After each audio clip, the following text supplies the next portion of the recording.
রহমানির রহিম। মৃত্যু এমন একটা শব্দ শুনিলেই মানুষের মনে দুঃখ বেদনায় ভরে আসে।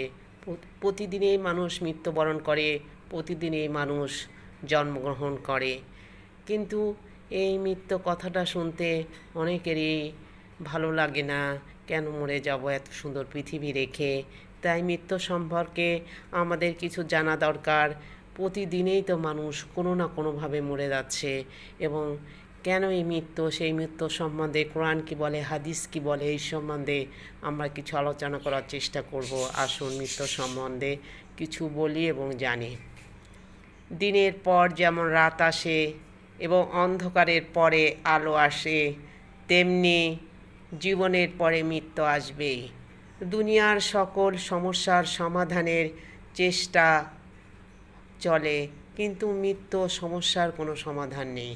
মৃত্যু শাশ্বত, চিরন্তন সত্য, এটাকে প্রতিরোধ করা যায় না।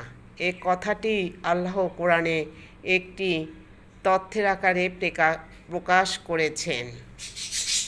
কুল্লু নাফসুন যায়িকাতুল মউত, সকল প্রাণকে মৃত্যুর স্বাদ গ্রহণ করতে হবে।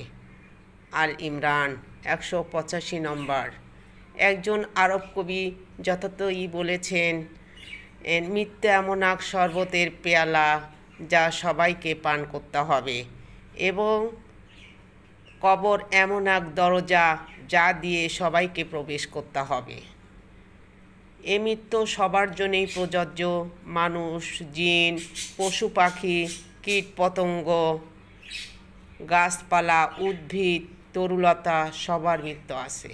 ফেরেশতাদেরও মৃত্যু আছে। মৃত্যুর ঊর্ধ্বে হচ্ছেন একমাত্র আল্লাহ রাব্বুল আলামিন। তিনি কোরআনে বলেছেন, পৃথিবীতে যা কিছু আছে সবই ধ্বংস হয়ে যাবে, একমাত্র তোমার রবের পবিত্র চেহারাই অবশিষ্ট থাকবে। সূরা রহমান 26-27 নম্বর আয়াত। মানুষ মাত্রই মরণশীল, ছোট বড়, ধনী নির্ধন, সবাইকে মরতে হবে। তাই কবি বড় লোকদেরকে লক্ষ্য করে বলেছেন, চলবে।